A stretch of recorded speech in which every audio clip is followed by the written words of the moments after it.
Krishna, the Supreme Personality of Godhead, a summary study of Srila Vyasadev's Srimad Bhagavatam 10th Canto by His Divine Grace A.C. Bhaktivedanta Swami Prabhupada, founder Acharya of the International Society for Krishna Consciousness. Preface.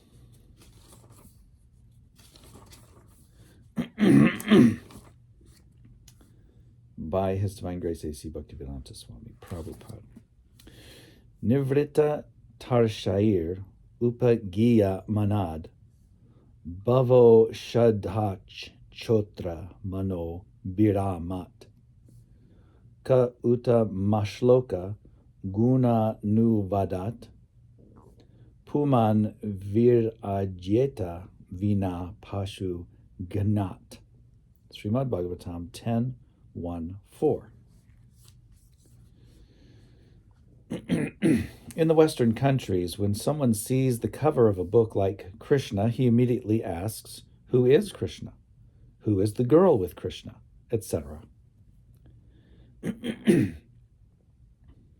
immediate answer is that Krishna is the Supreme Personality of Godhead. How is that? Because he conforms in exact detail to descriptions of the Supreme Being, the Godhead. In other words, Krishna is the Godhead because he is all-attractive. Outside the principle of all attraction, there is no meaning to the word Godhead. How is it one can be all-attractive? First of all, if one is very wealthy, if he has great riches, he becomes attractive to the people in general. Similarly, if someone is very powerful, he also becomes attractive. And if someone is very famous, he also becomes attractive. And if someone is very beautiful or wise or unattached to all kinds of possessions, he also becomes attractive. So, from practical experience, we can observe that 1 is attractive due to 1, wealth, 2, power, 3, fame, 4, beauty, 5, wisdom, and 6, renunciation. One who is in possession of all 6 of these opulences at the same time, who possesses them to an unlimited degree, is understood to be the Supreme Personality of Godhead. These opulences of the Godhead are delineated by Parashara Muni, a great Vedic authority. We have seen many rich persons, many powerful persons, many famous persons, many beautiful persons, many learned and scholarly persons, and persons in the renounced order of life unattached to material possessions.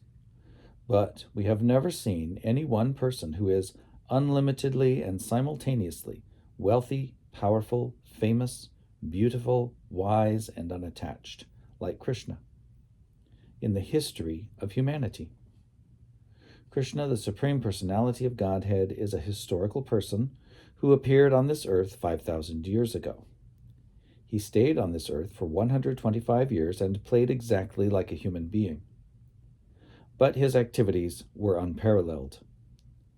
From the very moment of his appearance to the moment of his disappearance, every one of his activities is unparalleled in the history of the world, and therefore anyone who knows what we mean by Godhead will accept Krishna as the Supreme Personality of Godhead.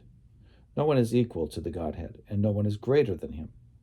That is the import of the familiar saying, God is great.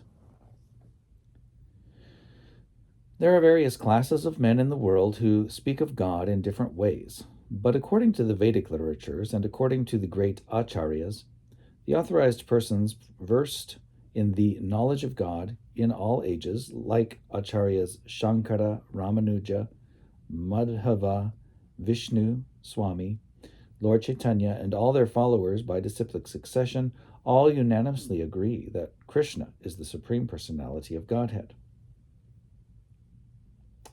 As far as we, the followers of Vedic civilization, are concerned, we accept the Vedic history of the whole universe, which consists of different planetary systems called Swargaloka, or the higher planetary systems, Martyaloka, or the intermediate planetary systems, Patalaloka, or the lower planetary system, and Patalaloka, or the lower planetary system. The modern historians of this earth cannot supply historical evidences of events that occurred before 5,000 years ago, And the anthropologists say that 40,000 years ago, Homo sapiens had not appeared on this planet because evolution had not reached that point. But the Vedic histories, such as the Puranas and Mahabharata, relate human histories which extend millions and billions of years into the past. For example, from these literatures, we are given the histories of Krishna's appearances and disappearances millions and billions of years ago. In the 4th chapter of the Bhagavad Gita, Krishna tells Arjuna that both he and Arjuna had had many births before, and that he, Krishna, could remember all of them, but Arjuna could not. This illustrates the difference between the knowledge of Krishna and that of Arjuna. Arjuna might have been a very great warrior, a well-cultured member of the Kuru dynasty, but, after all, he was an ordinary human being, whereas Krishna, the Supreme Personality of Godhead, is the possessor of unlimited knowledge. Because he possesses unlimited knowledge, Krishna has a memory that is boundless. Krishna's knowledge is so perfect that he remembers all the incidents of his appearances, some millions and billions of years in the past. But Arjuna's memory and knowledge are limited by time and space, for he is an ordinary human being. In the 4th chapter of the Bhagavad Gita, Krishna states that he can remember instructing the lessons of the Gita some millions of years ago to the sun god Vivaswan. Nowadays, it is the fashion of the atheistic class of men to try to become God by following some mystic process. Generally, the atheists claim to be God by dint of their imagination or their meditational prowess. Krishna is not that kind of God. He does not become God by manufacturing some mystic process of meditation, nor does he become God by undergoing the severe austerities of the mystic yogic exercises. Properly speaking, he never becomes God because he is the Godhead in all circumstances. Within the prison of his maternal uncle Kamsa, where his father and mother were confined, Krishna appeared outside his mother's body as the four-handed Vishnu Narayana. Then he turned himself into a baby and told his father to carry him to the house of Nanda Maharaj and his wife Yashoda. When Krishna was just a small baby, the gigantic demoness Putana attempted to kill him, but when he sucked her breast, he pulled out her life. That is the difference between the real Godhead and a God manufactured in the mystic factory. Krishna had no chance to practice the mystic yoga process, yet he maintained himself as the Supreme Personality of Godhead at every step, from infancy to childhood, from childhood to boyhood, from boyhood to young manhood. In this book, Krishna, all of his activities as a human being are described. Although Krishna plays like a human being, he always maintains his identity as the Supreme Personality of Godhead. Since Krishna is all attractive, one should know that all his desires should be focused on Krishna. In the Bhagavad Gita, it is said that the individual person is the proprietor or master of his own body, but that Krishna, who is the supersoul present in everyone's heart, is the supreme proprietor and supreme master of each and every individual body. As such, if we concentrate our loving propensities upon Krishna only, then immediately universal love, unity, and tranquility will be automatically realized.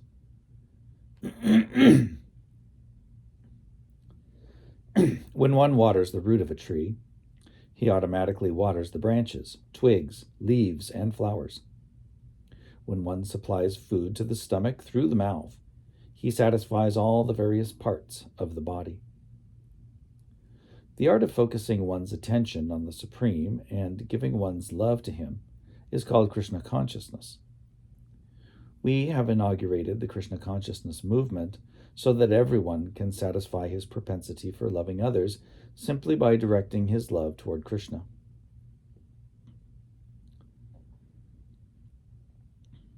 The whole world is very eager to satisfy the dormant propensity of love for others. But the various invented methods, like socialism, communism, altruism, humanitarianism, and nationalism, along with whatever else may be manufactured for the peace and prosperity of the world, are all useless and frustrating because of our gross ignorance of the art of loving Krishna. Generally, people think that by advancing the cause of moral principles and religious rights, they will be happy. Others may think that happiness can be achieved by economic development, and yet others think that simply by sense gratification they will be happy. But the real fact is that people can be happy only by loving Krishna. Krishna can perfectly reciprocate one's loving propensities in different relationships called mellows or rasas. Basically, there are 12 loving relationships. One can love Krishna as the Supreme Unknown, as the Supreme Master, the Supreme Friend, the Supreme Child, the Supreme Lover. These are the 5 basic love rasas. One can also love Krishna indirectly in 7 different relationships, which are apparently different from the 5 primary relationships. All in all, however, if one simply reposes his dormant loving propensity in Krishna, then his life becomes successful. This is not a fiction, but is a fact that can be realized by practical application. One can directly perceive the effects that love for Krishna has on his life. In the 9th chapter of the Bhagavad Gita, this science of Krishna consciousness is called the king of all knowledge, the king of all confidential things, and the supreme science of transcendental realization. Yet, we can directly experience the results of this science of Krishna consciousness because it is very easy to practice and is very pleasurable. Whatever percentage of Krishna consciousness we can perform will become an eternal asset to our life, for it is imperishable in all circumstances. It has now been actually proved that today's confused and frustrated younger generation in the Western countries can directly perceive the results of channeling the loving propensity toward Krishna alone. It is said that although one executes severe austerities, penances, and sacrifices in his life, if he fails to awaken his dormant love for Krishna, then all his penances are to be considered useless. On the other hand, if one has awakened his dormant love for Krishna, then what is the use in executing austerities and penances unnecessarily? The Krishna consciousness movement is the unique gift of Lord Chaitanya to the fallen souls of this age. It is a very simple method, which has actually been carried out during the last 4 years in the Western countries, and there is no doubt that this movement can satisfy the dormant loving propensities of humanity. This book, Krishna, is another presentation to help the Krishna consciousness movement in the Western world. This transcendental work of literature is published with profuse illustrations. People love to read various kinds of fiction to spend their time and energy. Now this tendency can be directed to Krishna. The result will be the imperishable satisfaction of the soul, both individually and collectively. It is said in the Bhagavad Gita that even a little effort expended on the path of Krishna consciousness can save one from the greatest danger. Hundreds of thousands of examples can be cited of people who have escaped the greatest dangers of life due to a slight advancement in Krishna consciousness. We therefore request everyone to take advantage of this great transcendental literary work. One will find that by reading one page after another, an immense treasure of knowledge in art, science, literature, philosophy, and religion will be revealed. And ultimately, by reading this one book, Krishna, love of Godhead, will fructify.